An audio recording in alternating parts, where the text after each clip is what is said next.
Basta de preguntarse por la vida, basta de quererla comprender.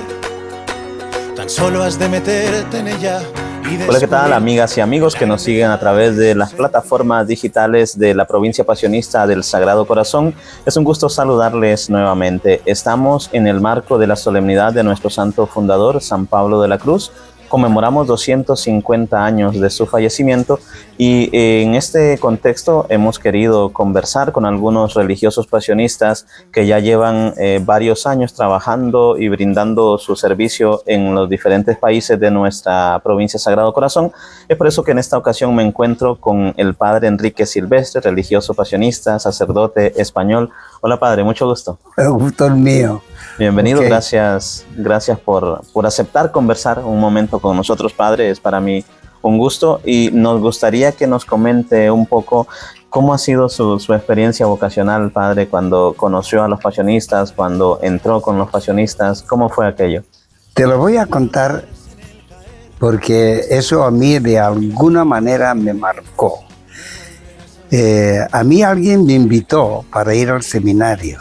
Yo tenía 9 años y fui al seminario, pero como tenía 9 años, no tenía 10 años todavía, me expulsaron del seminario.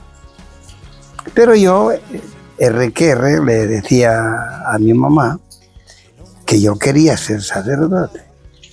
Y entonces el párroco de mi pueblo, él estuvo con los pasionistas en tiempo de la guerra y hacía de cartero. Se mantenía él y al mismo tiempo dentro de la guerra con el peligro que había. Allí fue que él, en medio de los pasionistas, se formó y allí celebró su primera misa. Pues ese párroco, cuando era párroco en mi pueblo, me dijo: ¿no te gustaría ir con los pasionistas? Y dije yo: está bien. Entonces, un 25 de agosto, en una peregrinación que iban a Santiago de Compostela, iba mi papá, me llevó, y el 25 de agosto del año 1948 fui a Zaragoza. Allí me dejaron. Mi papá siguió camino y allí me dejaron. El primer pasionista que conocí fue al padre Teófilo. Nunca había visto ningún pasionista y vestido de hábito, con el porte que tenía él, joven todavía, pero a mí me pareció ya un poco mayor, como siempre.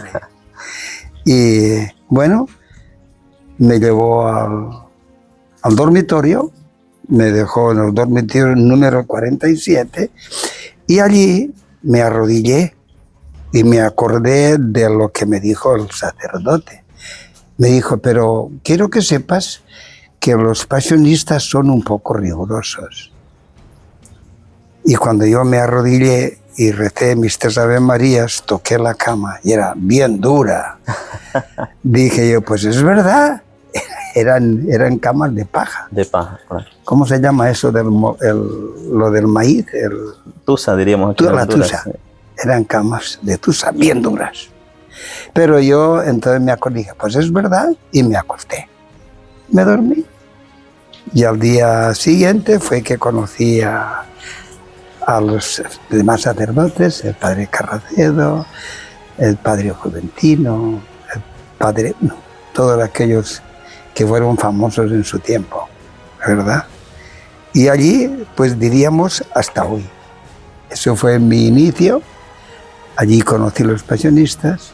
Tengo otras anécdotas que no están relacionadas con la vocación, pero ahí fue que nació mi vocación. Muy bien, gracias, padre, muy interesante. Justamente usted dice hasta hoy, ¿verdad? Y a eso va mi siguiente pregunta, en el sentido de que, si no estoy mal, usted ya tiene más de 50 años de estar aquí en Honduras, ¿verdad? Y nos gustaría que nos comente cómo era en aquel tiempo el hecho de venir a una misión en Latinoamérica, cómo fue ese momento de llegar a nuestro país y qué es lo que más le ha marcado de este tiempo que lleva compartiendo con nosotros aquí en Honduras como parte de los religiosos pasionistas de este país. Bueno, lo que yo aprendí en el seminario que es parte de mi vida, fue que mi vocación se fortaleció. Y se fortaleció sobre todo en la parte misional.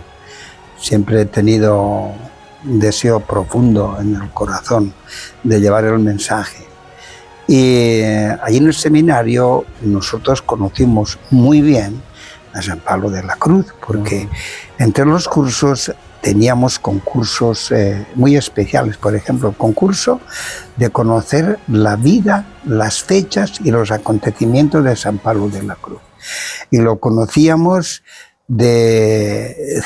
al revés y al derecha, preguntando la fecha o preguntando el acontecimiento. ¿En qué fecha aconteció la fundación de Monte Argentaro? ¿En qué fecha sucedió cuando San Pablo de la Cruz se consagró?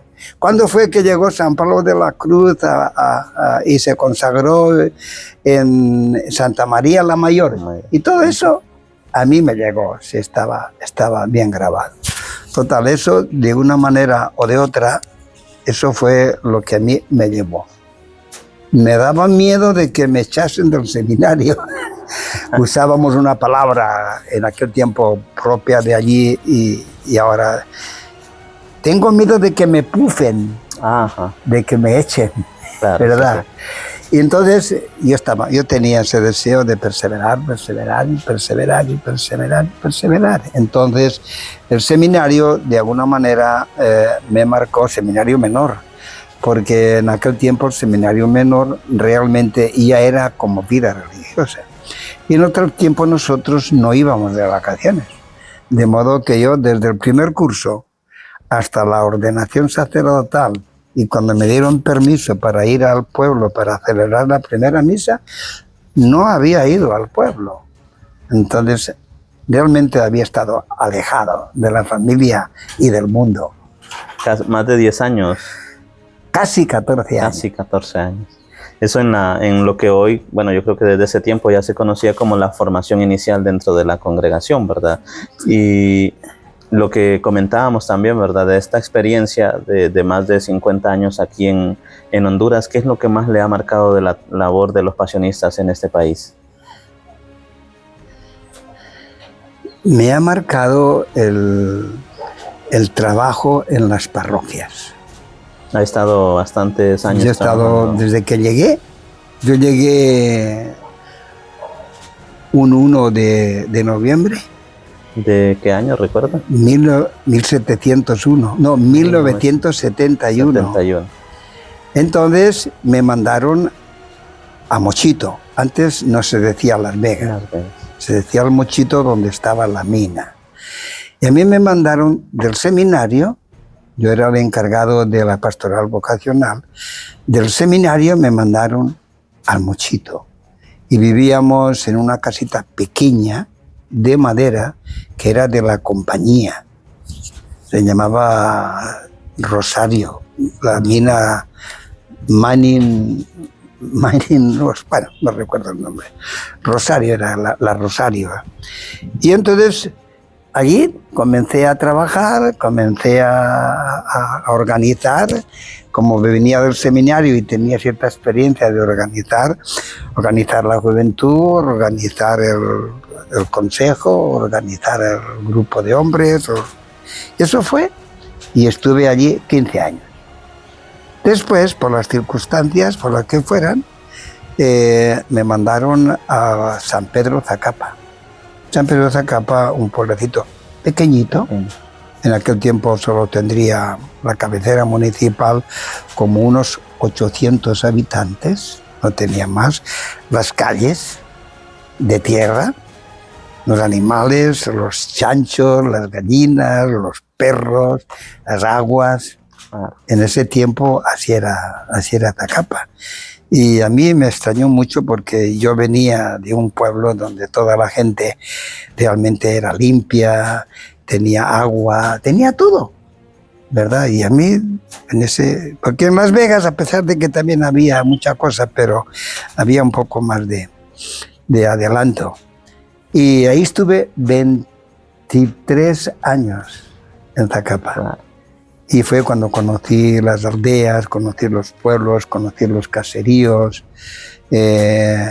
Iba caminando horas y horas. No, el río Lúa no tenía puente, teníamos que pasar con una lancha. Entonces pasaba con la maletín pequeño, con el cáliz y los ornamentos.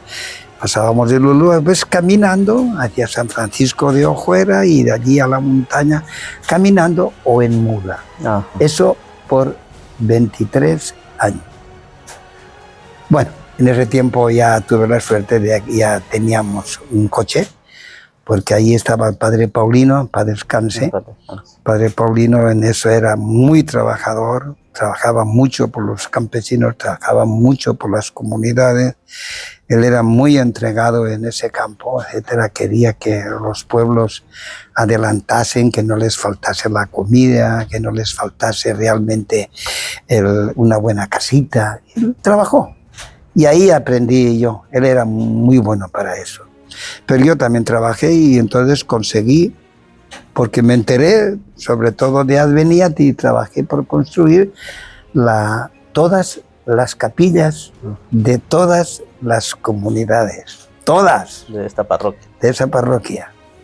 De allí ya me mandaron a Santa Bárbara, me mandaron por un año, pero estuve 3, porque las circunstancias de la congregación, pues tenía que llegar uno, pero no llegó.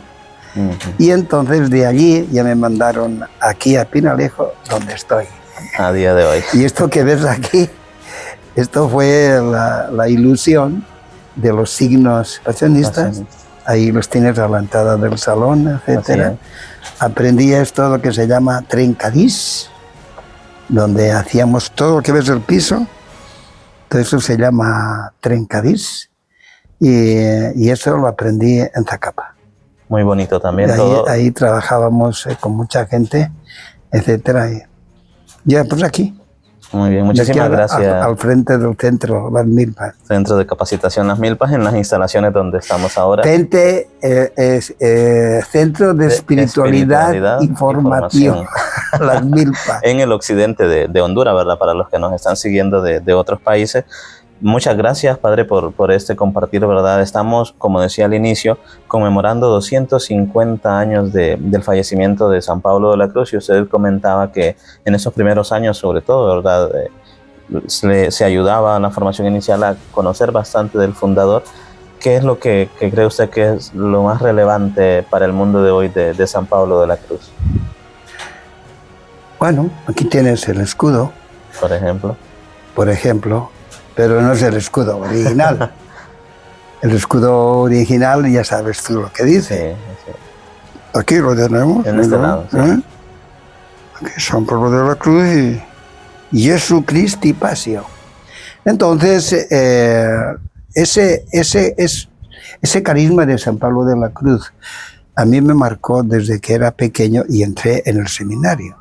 Porque los formadores que teníamos entonces eso nos lo inculcaron, el carisma pasionista. Entonces nosotros sabíamos muy bien cuando San Pablo de la Cruz tuvo aquella aparición o iluminación, donde se le apareció la Virgen María, y le dijo: vas a llevar este vestido en memoria de la muerte y pasión, la pasión y muerte de mi hijo. Entonces eso yo lo tenía bien grabado. Lo tenía bien grabado.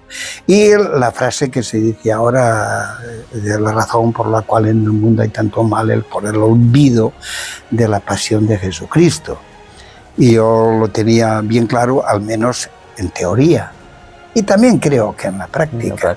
Y yo recuerdo que las cartas, que antes escribíamos cartas, claro, como no veíamos a nuestros familiares, pues cada mes escribíamos la carta, y la carta siempre comenzaba: la pasión de nuestro Señor Jesucristo esté grabada en nuestros corazones. Eso lo ponía en todas las cartas, ¿verdad? Pues quieras que no, esa insistencia era profunda. ¿Quién nos marcó eso? Bueno, nuestros formadores. Claro.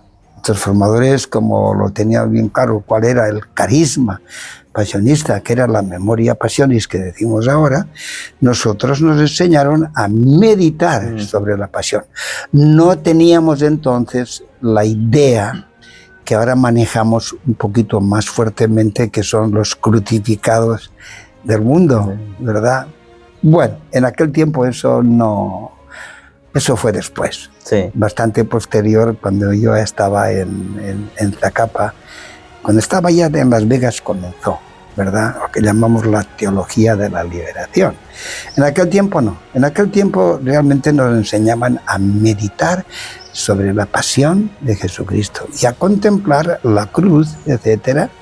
Y entonces, en la meditación preguntábamos a nuestro Señor: Señor, ¿qué sentiste cuando te clavaban? Señor, ¿qué sentiste cuando te taladraron con la espada? Esas cosas a mí me marcaron.